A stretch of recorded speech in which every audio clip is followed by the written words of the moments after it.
Do bosses like Michael Scott actually exist? And if you work Ed for one, what's your craziest story? I had a boss sneak up behind a middle-aged female employee and pick her up, then immediately drop her down saying I didn't think you weighed that much. He could not stop laughing. He was the principal. This occurred during passing period in a crowded middle school hallway. On you. I had a boss once who spent all morning locked in his office. He asked me to come in after lunch where he showed me a handmade graph. He then proceeded to explain that this was a chart of all the fricking he had ever done in his life. See, here it is blank until I joined the army. Then I went to RH here. Then they sent me to Vietnam where H only charged $2 per time. That's where you see the big jump. I was on 2 tours but then got shot in the face. I came back home and you see how it just drops to almost nothing. I was astounded. What the frickle mayo?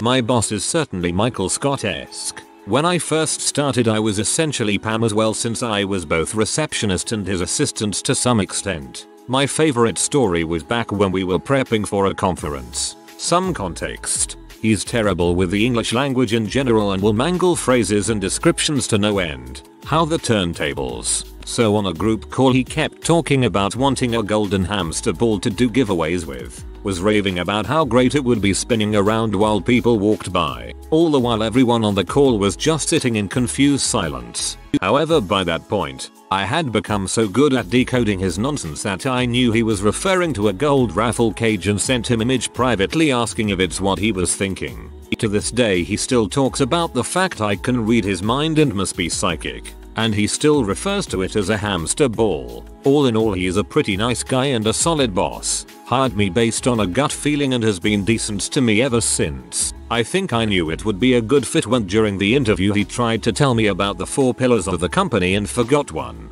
Told me later it was knowledge.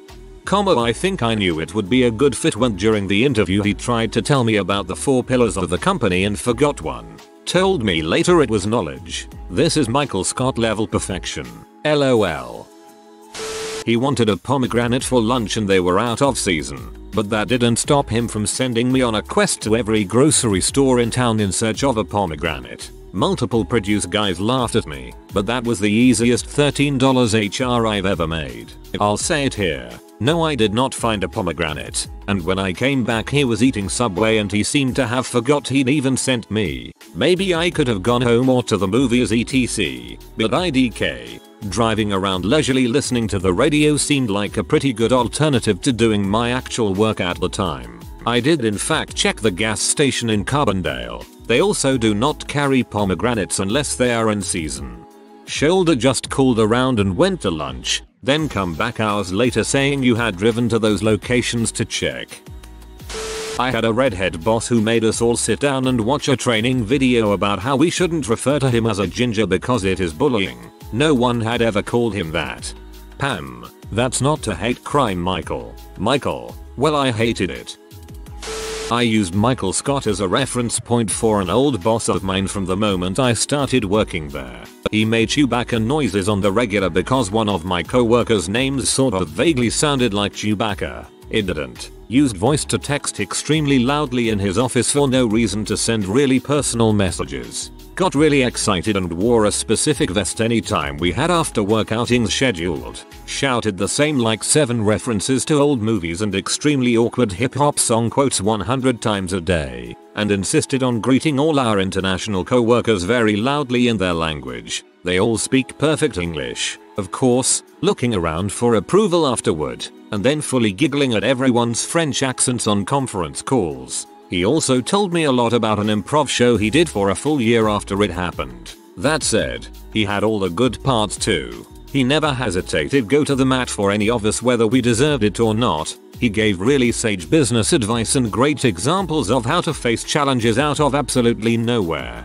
And he came to every community play I did in the 4 years I worked for him, and told everyone else in the office how good I was in it for the following month and chastised them for not coming. When things really got serious or bad in my life, he couldn't have been more kind, helpful, and supportive. Honestly, probably the best boss I'll ever have. That's the most Scott-like boss I've seen yet. That thing about the voice to text is hilarious. Had a boss who was very peculiar. For instance, He'd open a random closet, look at the stuff inside, then go on a tirade. Look at all this. Who bought all this crap? You did. Oh. Well, somebody needs to throw it away. Constant stuff like this. This sounds like my mother. I had a boss that used to watch me through a gap in the glass partition between our desks. She wanted to see if I was paying attention during meetings. One day, I put a large folder to cover the gap and she freaked. I still laugh when I think about it. This sounds way more like Dwight but still hilarious.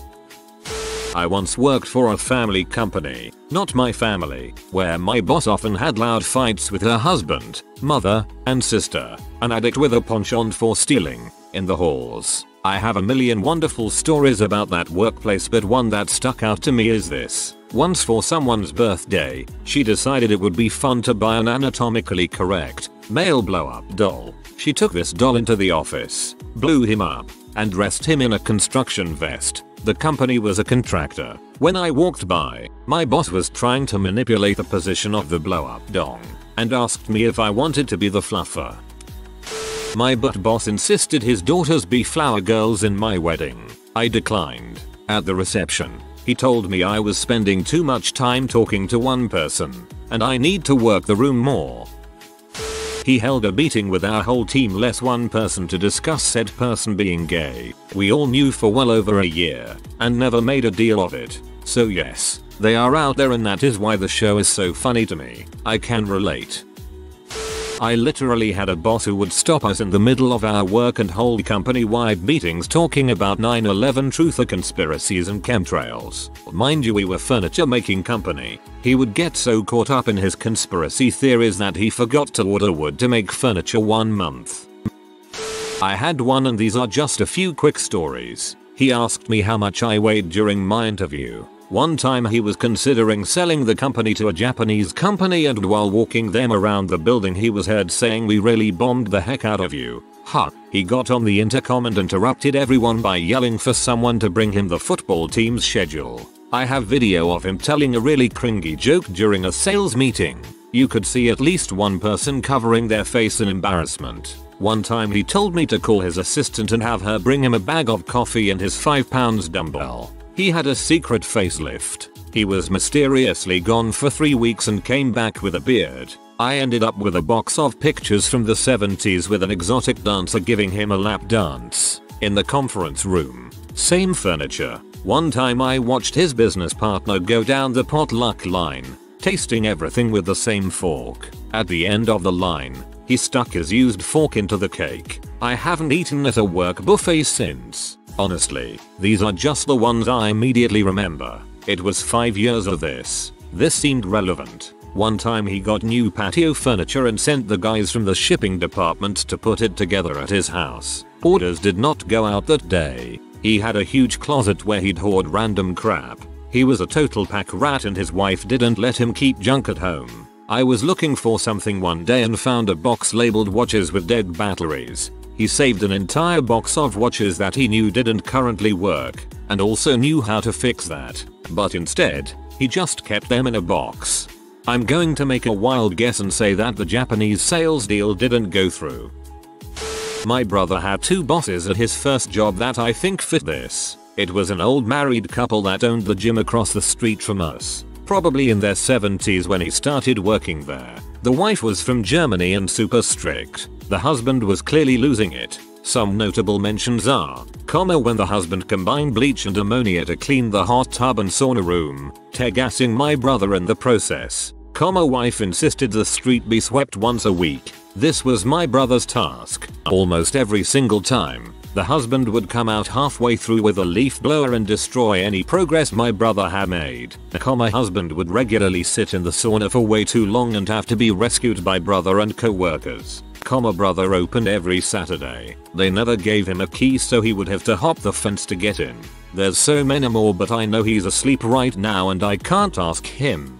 Husband would regularly sit in the sauna for way too long and have to be rescued by brother and co-workers. That's actually kinda sad, like he probably had some mental health issues or early stage dementia.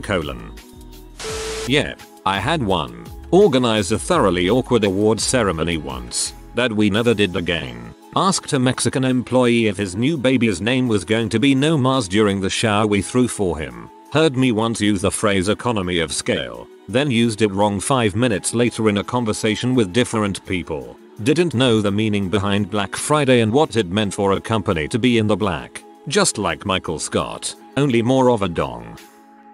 I worked for a woman as her personal assistant cat sitter. She was super rich and off the deep end nuts. She had me order a mannequin online, and then paid me to take one of the mannequin legs to Nordstrom to try and see what suitcase I could buy that would fit the dismembered mannequin body, because she wanted to fly with the mannequin to Pittsburgh to display as her daughter, dressed in her daughter's clothes, at that daughter's graduation celebration. Buying the mannequin was a whole thing too. She kept trying to get me to order from adult doll websites because she didn't get it. Ilmeo. Whoa, this is less Michael Scott and more clinically insane. I want to hear more. My boss used to carry around a backpack full of hammers, and if you fell asleep at your desk he started banging a hammer on your desk until you woke up, and then he would autograph the hammer and give it to you as a gift. Had a manager at my previous job that really tried his best to be everyone's BFF. He loved giving pep talks and thought he could raise our abysmal morale by being Mr. Positivity. Note, morale was low because we were always buried in work and paid crap. He'd crack jokes, randomly burst into song and sneak up behind you to yell you're doing a great job. Unfortunately, he was also super incompetent at his job. He relied heavily on a junior colleague for help with technical stuff. They practically did his whole job for him, and spent days working on paperwork that should really only take an hour or two. If you had a problem, his answer was usually either to stare blankly at you until you left or to say think positive and it'll work itself out. Thing he did I hated the most, whenever people would apply to work at the company, he'd print out the stack of resumes, sit at his desk and read aloud all of the parts he found funny. He'd laugh at people for working at McDonald's or other fast food places. He loved finding grammar mistakes and making fun of them. If someone had a cringe-worthy objective statement, he'd guffaw over that too. This was all done loudly, and it was an open office so you couldn't avoid hearing it. That definitely lowered morale too. Making fun of people he's never met. Mr. Positivity sounds like a real bee. Worked with a genuine Michael Scott. That is, a nice, well-meaning person who just did some absurd things. We had kidnapping drills one day, where we learned how to not be kidnapped. Notably, this was a regular, boring office in a regular, boring suburb. No reason why kidnapping would be on anybody's radar. He and several of the guys randomly broke out into a push-up contest. Again, white-collar office, middle-aged dudes in khakis. Couldn't remember the nationality of our Hispanic colleague. Tried to learn Spanish to make her feel special when she returned from maternity leave. 1. What he learned was not Spanish, and 2. She was from Portugal. She knew like 5 words of Spanish. Disappeared for 4 days. No call, no email. Wouldn't respond to any of our attempts to reach him. Finally, someone drove out to his house to make sure he was alive. He'd just forgotten to tell us he was taking the week off, and then lost his phone in a lake. There were many moments like these. Great boss. Genuinely cared about everyone in the company. Occasional moments of brilliance, where he really got things done. But OMG, so many moments of ridiculousness. We had an anonymous feedback program at work, and our boss was livid with the results. Particularly with several comments that he frequently lost his temper in meetings and would yell at us. The more he talked about how incorrect and unfair and hurtful these comments were, the redder and angrier he got, until he finally pounded the table and shouted, "I do not scream in meetings, okay?" Mine had aspects of Michael Scott, but the ones that are sad and pathetic and not funny. A couple examples. He called an all-staff meeting to announce his divorce. He then instructed our receptionist to lie to his soon-to-be ex-wife and deny he was in the office. All the time. He was just so incompetent at his job. If a task was too big or complicated, he would just not do it. Wouldn't ask for help or anything. He'd just move on and leave whatever issue to fester. I would have to constantly monitor and follow up with him to get things done that affected my job. His writing read like he used a thesaurus heavily. Tons of superfluous words clearly put in there to make him sound smart. When he was terminated, he kept the corporate laptop and cell phone. After several strongly worded letters requesting their return, he drove back to the office, parked on the edge of the road, think busy rural highway, and made his teenage son carry it all across the yard and parking lot to deliver them. I was eventually tasked by the big bosses to coordinate his termination. They then gave me his job plus my previous one. I can do both within a 40-hour week, no problem. Double the work, the exact same pay. It's the new normal, American way. I had one for a year and it was awesome. If he would be in the middle of a story and the phone rang, he would literally say let it go to voicemail. If a customer called 5 minutes before closing, he'd demand I let it ring and go to VM. He was late more often than I was. He frequently bought us coffees. He always took our side in customer disputes, and if a customer yelled at us or got abusive on the phone, he would call them back and get into an argument with them and tell them to order from someone else. He straight out told us that if weather conditions were bad, he didn't care how late we were, just that we were safe. Sometimes he would tell me on random days to take a 2-hour lunch. I was salary and didn't punch in or out. He was great, and he gave me so much free stuff. We used to call him Michael Scott behind his back. Unfortunately, the owners were a bit stricter. Myself and another co-worker got fired and said boss got demoted. It was fun while it lasted. My boss did take our department and customers very seriously and was on top of the numbers. He just knew that happy, well taken care of employees are likely to produce more. We worked in a very stressful environment, so when we were able to take it easy a bit, he let us and often recommended it so we'd keep sane.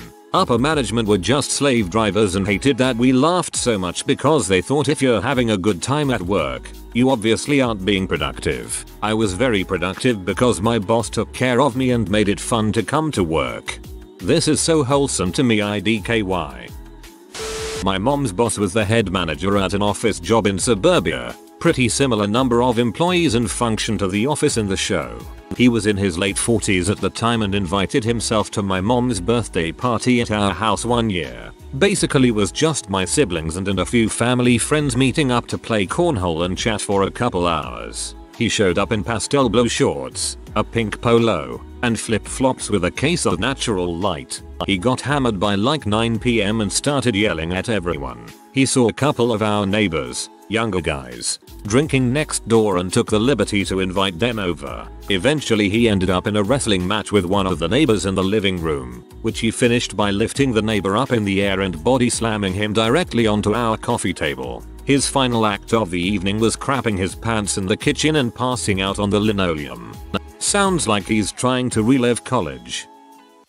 While I never had a Michael Scott type boss, I did have a Ron Swanson type boss. He was completely no nonsense and humorless and seemed like a real hard ass at times. He spoke exclusively in abrupt, clipped sentences or downright abstained from speaking. Once he left the store for the day, he was completely unreachable by phone or email, and any mail for him arrived at the store or at his P.O. box. The store was in a strip mall and I'd regularly arrive at work to see him doing repairs to the entire structure, repaving or filling potholes in the parking lot. When the store was robbed and he was tied up by the criminals, he tried to stop them and was shot in the head. Luckily for him, it was a BB gun, and luckily for the robbers it made him angry. He broke the chair he was tied to but also broke his collarbone doing so. Body checked one of the guys through a display case and then bit the other guy until he dropped the gun and they ran away. His name was Doug Lasman whistled, and he was the best boss I ever had.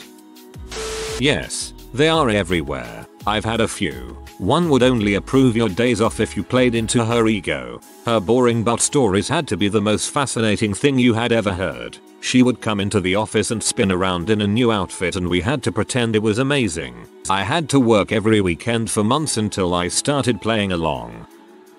Oh yes, some examples. Hope I can format it correctly. He called the UPS delivery man Marshawn every time because he was African American. His name was James. He dismissed my claims that one of our partners, sister company's CEO, was harassing me by being gender-based because men say things like that and I should take it as a compliment. Would have the most useless meetings. Would bring pizza and beer for lunch and try and get us to stop and party with him even though we were slammed with deadlines. Our office was an open one so we would be at our desk and he'd be drinking at 2 PM. playing music 3 feet away from us while we try and make phone calls. One day he came in and called a meeting, so one colleague put candy on the table and he stopped mid-sentence in his rant because he got distracted by the shiny wrappers. He would constantly make white knight decisions, even if that made work 10 times harder for us, and went directly against policy that he created. The Marshawn thing is the most Michael Scott thing about this. I have a few example, but I'm tired and English is not my first language, so here are the most relevant ones. He's a dentist. Once, he bought a mini basketball net which he installed in the staff room. He was so excited about it that he pretended that the tooth of his next patient miraculously repaired by itself, so he sent her home and had an hour free to play alone in between the table and our bags. He hired a company who would manage his staff to develop strategies to make more money, basically, but every time they would come over, he would spend the entire meeting interrupting them and saying how good he was the worst, and how he knew better than these guys. He didn't. Still, as an exercise for that management company, everybody in the team had to take a test telling us about our personality, leader, sociable, intellectual, etc. He was so upset that my results were his ideal that he took the test over and over, changing his answers until his leader category was high enough as our boss. I worked there 4 years. I have plenty of stories. I used to call him Michael Scott. Seriously, it was the same. If you are new to the channel, you can subscribe. I publish new videos every day. Until then, check another video.